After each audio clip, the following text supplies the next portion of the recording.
Students, आज की class में हम सभी लोग इतिहास पोर्शन से अध्याय 2। आज का टॉपिक है सत्याग्रह आंदोलन। बच्चों, आप लोगों ने पिछले टॉपिक में सत्याग्रह क्या होता है, विचार, सत्याग्रह कैसे विचार थे, इसके बारे में आपने पढ़ा और गांधी जी के कैसे विचार थे सत्याग्रह के संबंध में, इस चीज़ को आप लोगों ने पढ़ा है। आज की हम बात करते हैं सत्याग्रह आंदोलन। आपको हम बता दें, गांधी जी ने जो है बहुत सारी जीत हासिल की है। वो किस दम पे हासिल की थी? वो अहिंसा के दम पर हासिल की थी और सत्य के लिए आग्रह किया था और उसमें वो सफल हुए थे। आज देख रहे हैं, जो आज हम सब लोग आज़ाद हैं, जो उनकी एक महत्वपूर्ण भूमिका है, अहम रोल उन्होंने अपनाया था, इसलिए हम सब लोग आज की डेट में आज़ाद हैं। देखते हैं बच्चों, बताया गया है सत्याग्रह आंदोलन दक्षिण अफ्रीका से भारत लौटने के उपरांत, यानी कि गांधी जी भारत में नहीं थे, कहाँ थे? दक्षिण अफ्रीका में थे। वहाँ से लौटने के बाद गांधी जी ने अपने राजनीतिक गुरु गोपाल कृष्ण गोखले, यानी कि जो गांधी जी हैं, गांधी जी के जो राजनीतिक गुरु हैं वो कौन हैं? गोपाल कृष्ण गोखले हैं। कौन है? गोपाल कृष्ण गोखले। जो गांधी जी के राजनीतिक गुरु कौन है? गोपाल कृष्ण गोखले के कहने पर गोपाल कृष्ण गोखले के कहने पर सारे भारत का भ्रमण किया। इस भ्रमण के समय उन्होंने देश के कई स्थानों पर अपना सत्याग्रह आंदोलन संचालित किया। यानी कि गांधी जी के जो राजनीतिक गुरु रहे वो आपके रहे हैं गोपाल कृष्ण गोखले। गोपाल कृष्ण गोखले के कहने पर भिन्न भिन्न जगहों पर गए और वहाँ पर सत्याग्रह के लिए आंदोलन संचालित किया है। इसमें 3 प्रमुख आंदोलन हैं जो मेन हैं, इसके बारे में हम लोग चर्चा करेंगे। कौन कौन से 3 प्रमुख आंदोलन हैं देख लेते हैं। पहला है आपका चंपारण आंदोलन, बहुत ही फेमस, बहुत ही महत्वपूर्ण है बच्चों। चंपारण ये आपका पड़ता है बिहार में, यहीं पे हुआ था। चंपारण था क्या? ये बागान के संबंध में था। इसमें होता क्या था? नील की खेती हुआ करती थी। जो वहाँ के अंग्रेज लोग हुआ करते थे, वहाँ पर नील की खेती उगाने के लिए किसानों को प्रेशर देते थे कि आप नील की खेती उगाएं। अच्छा, नील की खेती में था क्या? नील की खेती करने से जो खेती होती है, खेती की उर्वरा शक्ति होती है, वो नष्ट हो जाती है। नील की खेती कर देने के बाद वहाँ पर कोई भी उपज नहीं हो पाती अच्छी, इसीलिए किसानों को बहुत दिक्कतें होती थी। लेकिन अंग्रेजों का कहना था कि नील की खेती कर रहे हैं। आगे बच्चों बताया गया है कि नील की खेती जब होगी तो आप जानते हैं कि कितना बड़ा नुकसान होगा।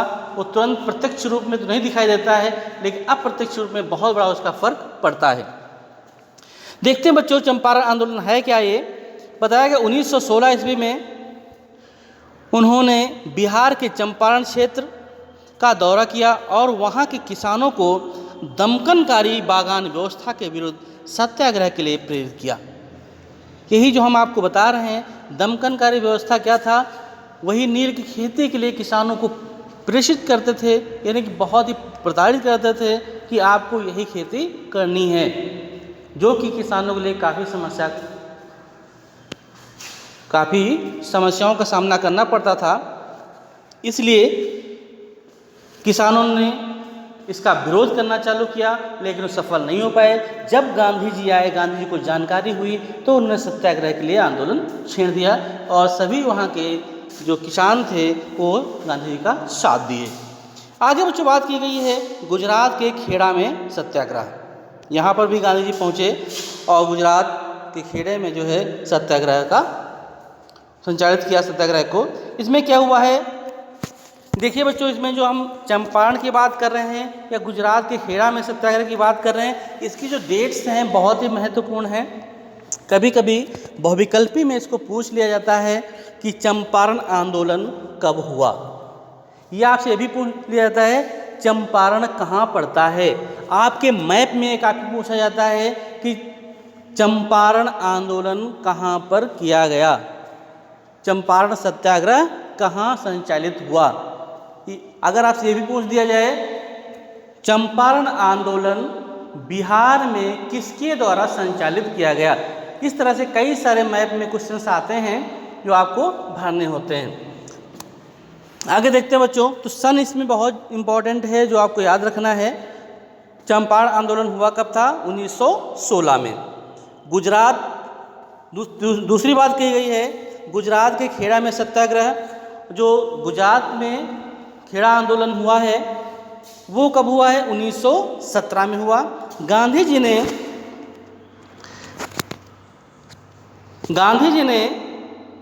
आप देख रहे हैं 1917 में गांधी जी ने किसानों की सहायता के लिए सत्याग्रह आंदोलन किया।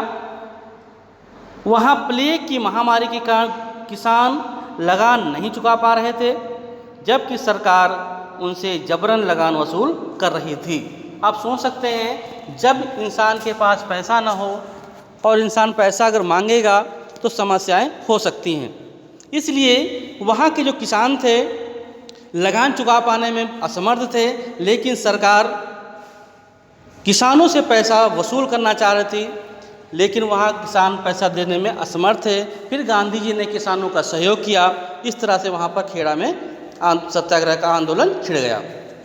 आगे बच्चों बताया गया है, तीसरा पॉइंट है अहमदाबाद में सत्याग्रह। देख लेते हैं बच्चों इसमें क्या है। अहमदाबाद में जो सत्याग्रह हुआ है वो 1918 में हुआ। आपने देखा चंपारण 1916, खेड़ा 1917, अहमदाबाद में सत्याग्रह 1918। ये भी बहुत महत्वपूर्ण है, ये भी मैप में भी पूछा जाता है और आपका ऑब्जेक्टिव क्वेश्चन भी इससे बनता है। देखते हैं बच्चों इसमें क्या है। 1918 ईस्वी में अहमदाबाद के सूती कपड़ों के कारखानों में काम करने वाले मजदूरों के हितों के लिए भी गांधी जी ने सत्याग्रह आंदोलन का संचालन किया। यानी कि इसको एक तरह से और जानते हैं अहमदाबाद में सत्याग्रह या मिल मजदूर आंदोलन।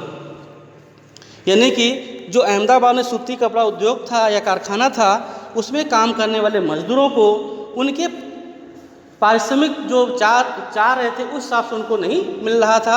इस तरह से उनको काफ़ी प्रताड़ित किया जा रहा था, लेकिन गांधी जी के आने से वहाँ पर जो है इस समस्या का समाधान किया गया। आगे बच्चों बताया गया है सत्याग्रह का सिद्धांत आज भी प्रासंगिक। यानी कि जो सत्याग्रह हुए हैं 3 तो आपने देख ही लिए हैं, जो आज के समय में भी काफ़ी महत्वपूर्ण हैं, उनसे मुझे काफ़ी कुछ सीखने को मिलता है। देखते हैं बच्चों सत्याग्रह का सिद्धांत आज भी प्रासंगिक बताया गया है। इसे निम्न बिंदुओं के आधार पर समझा जा सकता है।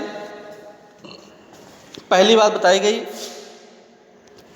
अहिंसा के मार्ग पर अमेरिका में मार्टिन लूथर किंग ने नागरिक अधिकार आंदोलन तथा दक्षिण अमेरिका में नेल्सन मंडेला ने भी रंग भेद नीति के विरुद्ध अहिंसा के मार्ग पर चलकर अपना आंदोलन संचालित किया। यानी कि जिस तरह से गांधी जी ने चालू किया था उसी तरह से जो है अमेरिका में मार्टिन लूथर ने भी चालू किया और नेल्सन मंडेला ने भी रंग भेद नीति के खिलाफ अहिंसा के मार्ग पर चलकर अपना आंदोलन चालू किया, संचालित किया और उसमें भी ये लोग सफल हुए हैं। आगे बच्चों बात की गई है कई ऐसे देशों में आज भी लोग अपनी मांगों के लिए धरना प्रदर्शन और अनशन के माध्यम से संघर्ष करते हैं और सरकार पर अपनी बात को स्वीकार करने के लिए दबाव बनाने का प्रयास करते हैं। आपने देखा होगा बहुत सारे ऐसी मांगे हैं जहां पर विद्रोह नहीं किया जाता, लड़ाई नहीं लड़ी जाती है, सिर्फ क्या किया जाता है अपने हक की मांग की जाती है। हम लोग अनशन पे बैठ जाते हैं, धरना प्रदर्शन करते हैं, लेकिन लड़ाई नहीं करते और धरना प्रदर्शन में अनशन करने में हम सब लोग सफल हो जाते हैं, सरकार को अपनी तरफ खींच लेते हैं और विवश होकर के सरकार आपकी मांग को स्वीकार कर लेती है। इस तरह से बच्चों आपने देखा सत्याग्रह आंदोलन जो 3 तरह के बताए गए, एक तो चंपारण आंदोलन 1916, गुजरात के खेड़ा में सत्याग्रह 1917, आगे बताया गया अहमदाबाद में सत्याग्रह 1918। फिर सत्याग्रह का सिद्धांत आज भी प्रासंगिक, इसके बारे में बता दिया गया। आज के क्लास में बच्चों इतना ही, धन्यवाद।